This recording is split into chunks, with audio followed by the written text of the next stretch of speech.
welcome to Pivot to Progress, where we hear real stories of real pivots made here in the UAE. And today, my guest is Muriel Espagnet. She is the co-founder of Yalla BB, the pre-loved fashion marketplace. Now, Muriel swapped data for dresses when she co-founded her business about a year ago. Muriel, thank you so much for joining me. Thank you so much for having me. I'm really super happy to be here and super happy to see you again. Exactly. We are former colleagues. This is why we're saying this. We both used to work for Bloomberg, yeah. Just a couple of desks away. Exactly. You started the company a year ago. Let's go back to then. What made you decide to make that leap? It wasn't just one thing. I mean, it was many, many things that brought me to that decision. I think sometimes when I look back, it was almost an impulse. I feel like I didn't even think it through that much. You know, you just decide and you go for it. I think if you think about it too much, you never do it. I wanted to change something in my life. I was in complete burnout from my corporate job. We worked in the same place.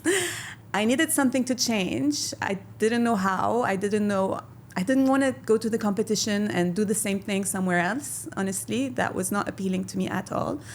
I just wanted to do something different, you know? And it was circumstances, I think, that brought me towards... I don't know anything about fashion. I care deeply about sustainability. And I had a real conscience issue because I was addicted to shopping. Yes. So I was really addicted to shopping. I think like all of us here, especially when, you know, you work so hard in Dubai and this little, you know, compensation of getting to buy whenever you want, whatever. It's a pleasure as well. It was such a pleasure, but I was starting to have a real conscience issue about it when I look at my wardrobe that was just overflowing. I used to donate clothes a lot. And then I started discovering all these documentaries about donated clothes that end up in landfills and, you know, that are not used anymore. So this whole overconsumption thing was starting to get to me. And there was no solution here. So my best friend was visiting from Switzerland. We were in the car. I was like, oh, I love your top. She's like, yeah, I bought it on Vinted. I was like, oh, you're so lucky. I wish we had Vinted here. I just don't want to buy in malls anymore. I wish we had Vinted. I wish someone would bring Vinted to the UAE. She's like, why don't you do it? Like, you know what? The aha moment. Why don't I do it? And that's how it started. Wow. And take us through the steps of having that conversation with your family to say, hey, I'm leaving to start up something new. My husband was not thrilled about it, to be honest. What did he say? You know, leaving the comfort of having a monthly salary. He said, you're crazy. He said, you're crazy. He's like, I mean, do it if you want to. I'll support you. But are you sure? And I was sure. Mm-hmm. I was sure. Like, I knew. Listen, I had just turned 45. I'm 46 now. I had just turned 45, and it was now or never. And as I was saying, it doesn't work. Fine, I'll go back to the corporate world. I'll look for a job again. I'll go to the competition. They'll be happy to have me. And spill all the secrets. But I don't want to do that. Like I would be really, really, really upset if this doesn't work. And it's going to work. Absolutely. It's going to work. You had that chat with your husband. You also had your inner conviction that this is going to work as well. Yeah. Take us through the steps of how did you go about setting up the business itself? Sure. One thing I want to say, I never would have done it if my co-founder was not also actively looking for a change in his career. So he used to work for Visa, and he was about at the same place as me, thinking, I want to do something different. And he was setting up his own thing. He's in procurement, so he was setting up AI procurement type of software. And we would meet up, you know, to discuss both our startups and our worlds and like, how's it going? And we would work together some afternoons.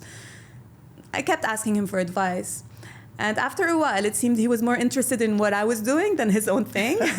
So half jokingly, I told him, you know what? Would you want to join? And I thought he would be like, haha, go away with your secondhand clothing. And he said very seriously, give me 24 hours. Yeah. And the next day, I thought he was going to say, no way. He said, let's do this. So that's how it started, really. Tell us more about the business of Yalla BB. Yalla BB is app-based. So we're an app where you can buy and sell pre-loved fashion. The idea is you either post yourself, or because we're in Dubai and people like convenience, we created a concierge service whereby we send our driver, they pick up the clothing, take it to our studio, snap the pictures, we list on your behalf and sell on your behalf. For that, obviously, we take a commission. On the peer-to-peer side, if you're listing yourself, no commission on the seller. Like if you want to sell something for 100 dirhams, you'll make 100 dirhams. We'll charge the buyer what we call a buyer protection fee, which is quite low. And yeah, that's it pretty much. So we didn't want to copy the Western models as they are because we don't think they fit here. You know, the Vinted, the Vestiaire Collective, Poshmark, everything like that. Because people here, they care about sustainability, but they care more about convenience. So we really wanted to make it convenient, make it easy. Especially what we found is that our sellers are not really our buyers. People who sell tend to be more interested in emptying their wardrobe to fill it up again in malls, whereas our buyers are genuinely, they care about secondhand, they care about pre-loved fashion. And for founders that want to also set up a business in the UAE, what is that checklist of things that you had to go through so that other people know about that too? First thing first, obviously, is get a license, you know, over here. So luckily enough, the UAE makes it rather easy for you. We decided to go mainland, even though from an e-commerce perspective, we could be in a free zone if we wanted to. So mainland versus free zone, and you chose mainland. We chose mainland for a couple of reasons. First of all, it was very simple. They have something called the DED Cafe. Just go to the cafe and you have your license on the same day. And because our concierge service has a separate license, so we have two licenses. We have an e-commerce license and we have with the concierge service a trading license because we're actually taking the clothes in consignment. So we need to be able to trade mainland for that. We can't be in free zones. So that's the reason we decided to go for mainland. However, we are putting everything now in a structure with our lawyers, and the structure is going to be a holding in ADGM that's going to hold both companies, the e-commerce and the trading company. This is because we're going to start raising funds, and we need things to be a bit more structured, obviously, for that. And in terms of raising funds as well, because I think this is also interesting for anybody really when they're starting out. Did you, in the beginning, bootstrap with your co-founder? Totally. Completely. How much did you have as your first pool of money? So 100K US is what we first put in. And then we lent the company another 100K. So that we're going to get back once we raise. So this is like a credit line that we gave from our own funds instead of taking it from a bank with no interest. So all in, we were bootstrapped. We're still bootstrapped, and it's 200K US. And with that 200K US dollars, then how is that divided within the business? Like, did some go to marketing? Was some employing people, lawyers, the license? Where did it all go? Like in percentages, where did it all go? So the biggest chunk went to tech because we wanted to have, you know, a fully functioning app that has all the bits and pieces that you need. Like we wanted to build an MVP plus. So we have an MVP, but it's people will tell you it's not an MVP. It's like it's really actually a finished app. And MVP means? Minimum viable product. So sorry. You start using these terms, Absolutely, you know. The CAC, something I had never used before, like cost of acquisition of a user. Now I just say CAC all day long. Yeah, how much is the CAC for that? So heavily went in on the tech side. For now, on the marketing side, because we didn't want to go to market with something half-baked, we have only built the app on word to mouth. We spent almost nothing on marketing. It's organic growth. So we haven't properly launched yet. Our relaunch is going to be next month because we're going to get rid of the referral code. For now, we made it a closed community because we didn't want the app to end up with, you know, a lot of trash, or we didn't want random people coming in and finding nothing to buy and never coming back in again. So that's why we set up the concierge actually. So we're going to market with an app that already has 2,500 users and 12K products listed. So it's, if you go on Yalla BB today, you will find stuff to buy and you will want to sell. And of those users, how many of them are buyers and sellers? So we have about 150 sellers and all the rest is buyers. Yeah. And is it chicken and the egg? Because you need buyers and you need sellers, but how do you get the buyers? But they also need something to sell. And this is why we didn't want to go to market with an open app, because we wanted to build that community first to make sure we have stuff that when people come on the app today, they're going to see that we're selling because we keep the items unsold for a while. So sellers are going to want to list because they want to make money. And buyers are going to buy because we have gems, absolute gems on the platform. What's the price range on some of those products? So it varies immensely because what we wanted is we didn't want to have a luxury only platform. We wanted to keep it a bit premium and luxury, but I would want to say that maybe 60-70% of what we have is premium, a bit of luxury, and then we also have high street. You will find Zara, H&M, so price points can be 5 dirhams. And you can have a 5,000 dirhams Chanel bag. So it varies greatly. Oh, a click of a button. Click of a button. And no one told me how dangerous it would be for me, because now I keep buying. But I feel less guilty because, first of all, it's pre-loved. And then when I stop wearing it, I sell it again. So it's all right. And you're getting men and women onto the app. So there's men's clothes there, women's clothes, children, babies, whatever, you name it. We take everything. I mean, the concierge service is only women clothing because it takes a lot of work. And that's what sells most. So from just a numbers perspective, we only do concierge for women, premium stuff and luxury. Everything else you can post yourself. So with the bootstrapping, you've got that 200K, as you mentioned. A lot of it went into tech. How did you find the right people to create the app? That's the hardest bit. So we changed 3 times already.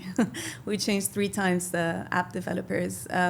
Biggest piece of advice on that, if you feel like it's not going to work, if you feel that they're not going to take the app where you want it to be, just switch. I know it's hard to decide to stop something when you've invested a lot of time and money on it, but that's the piece of advice I'll give. If you feel it's not going to work, it's not going to work. Genuinely trust your gut feelings. And you trusted your gut feelings because now you're working with other app developers. Yeah, it's the 3rd app developer that we're working with now. We changed twice already. Yeah. In addition to investing in the app, which other areas did you also have to invest in? Obviously licensing, all the admin stuff. And we took a leap of faith. And because we have a concierge service, we decided to rent offices and a showroom and hire employees.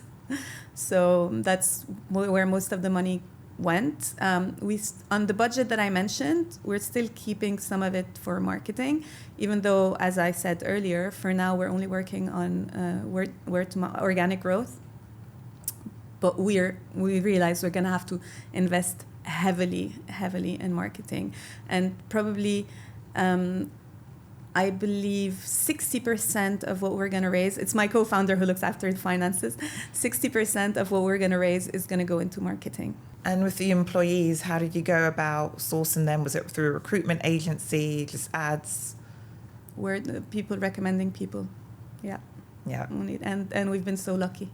Great. They're amazing. So turning to your co-founder now, it would be really great to understand what's the split between the two of you of who does what are the different duties that you have between the two of you? So he comes from a background of procurement, supply chain, ops. He's super organized. He's very tech savvy, and he's really good with numbers. So he does ops, looks after our finances, and takes care of the tech. I am very customer focused and sales centric. So I look after all of our customer relationship, PR, and I'm going to be also going on the roadshow for the fundraising. So there you go. That's how we split it. For that fundraising, how much are you looking to raise? So we're looking to raise 800K in pre-seed. We're going to start with the obvious, which is the 3 Fs, friends, family, and other fools, and opening it up to business angels as well. We believe that at the moment, the way the product is, it's going to attract like somebody who cares about fashion, sustainability, you know.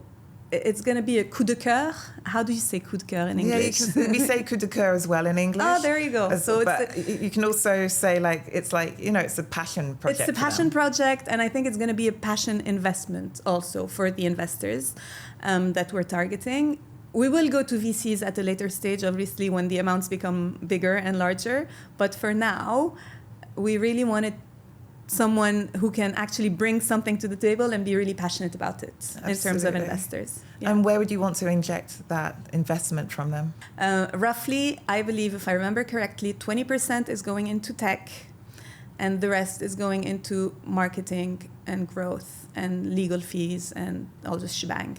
Yeah, absolutely. All the different things that actually come into to doing all of that. Yeah, I mean, salaries, operations, and so on and so forth. We're not going to stay bootstrapped forever. No. It's just normal things of running a business, operation costs.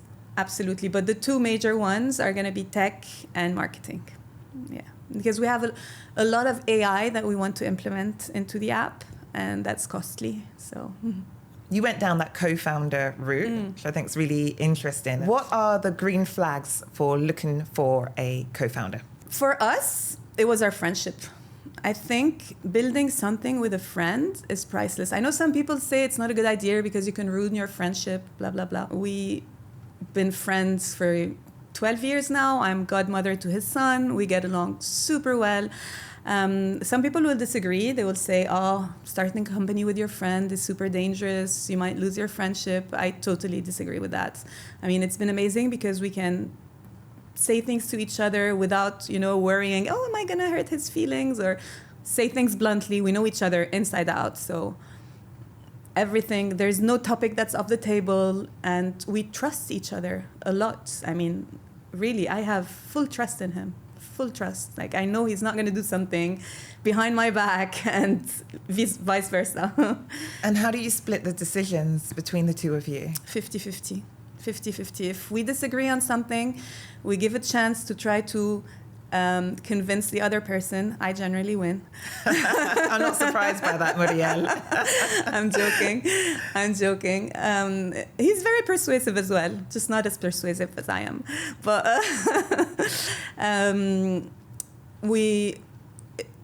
I believe that if you have to push something too hard, in a sense like I'm the CEO or I have 1% more than you or whatever it is, which is not the case, by the way, then don't even start a company with that person if you're going to use that card. So it's always 50-50. We always decide together. Sometimes we even involve our spouses to help us, make decisions when it's really important ones. And the company is split 50-50 between the two of you as well? Yeah. Okay. Yeah. Great. So you mentioned about when making those decisions, but what if you two disagree on a decision? So how do you repair after conflict? I know it sounds like a very therapy kind of question, but it's important. It is important. You know what we do? We go on a walk. We go for a walk. That's the way we found that we can, because sometimes we argue like badly. Don't talk to each other for 2 days. No, it doesn't. It's not that bad. But it's a long walk, then. It's a long walk. 2-day walk. It's a long walk. So we just go for a walk and talk it out. It's communication, right? You learn how to communicate better, give concessions. There are some things worth fighting about. To be honest with you, so far, we've never had such a big disagreement, ever. I don't think we've ever had something where we're like, no way, I really don't like where you're going with this, or I really don't want to take that tangent. So we're lucky. And would you have started the business if you hadn't had a co-founder? Never. Okay. Then. Never. No way. It's so much better. It's so nice to have someone when things get tough, but it's also nice to have someone to celebrate, the wins. And it would be so boring. I can talk to a wall, so still, it would be boring. No, and we complement each other well. He works like crazy. I've never seen anyone who can work so hard. So it makes me work hard as well. He lifts me up in that way. So no, I never would have done it without a co-founder. As a startup, how do you make Yalla BB stand out from the crowd? It's the community. It's our community. We're lucky enough to have, considering we've spent zero on marketing, we have 2,500 users already, so a growing community. And what really makes us stand out, because there are so many new apps coming up to the market. And I think where we were smart, if I may say so, is that we didn't want to do what they did, which is go with an empty app. So when you go on these apps, you'll have 200, 150 products. It doesn't really push you to list, and it doesn't really push you to buy. Whereas when someone comes to our app, we have 12K products. You will find something that you like. So I think we were lucky in a sense that we've sensed we didn't want to start it the way the others are starting now, and we have a year advance on them. You came from the corporate world. What were some of the things that you had to unlearn when you became a co-founder? Entering tickets to get things fixed. You will know what I'm talking about. Honestly, this doing everything yourself thing is, I had to unlearn relying on other people. It's only my co-founder and I in the beginning. Now we have employees, we're lucky, and they're amazing. And what were the benefits of coming from a corporate world and then setting up your own company? Oh, I think that's actually huge benefits, because you get a structure, you get a sense of urgency that you learn in the corporate world that I don't think you can. I mean, I know this is debatable, but someone, who've never worked in corporate starting a company does not have all that baggage, all that, even the negotiation power that, it gives you working for a company, the things you learn, that's priceless, even for setting up your own thing. Was there one expense that felt painful, but looking back, it was worth it? The offices and Why the is that? warehouse.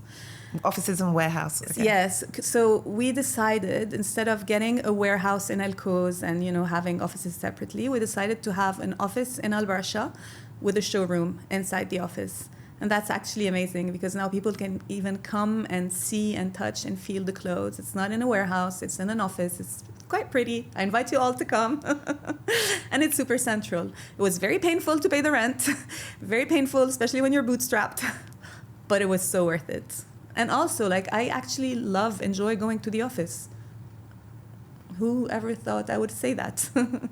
And as a startup, what's the metric that matters most to you at the moment? Is it retention? Is it revenue? Monthly active users. Yeah, that's the most important for us right now. So how many people sign up, obviously, but people who come back actively to the app and buy over and over again. I like to ask all my guests, what's one mistake that you've made that you can give to others so that they don't have to make that mistake? Don't wait as long as I did. Just go for it. Don't wait to be completely burnt out from your corporate experience to try something different. Absolutely. I feel like I wasted a year of my life completely burnt out. I should have done this way sooner. I'm so happy now. See it, you're glowing. Thank you. How did you recover from the burnout, though? It's a process recovering from it. It's a process. It's a combination of things. And Yalla BB is part of how I recovered, I believe. Yeah. It gave me a sense of purpose again. So you've had to reinvent yourself.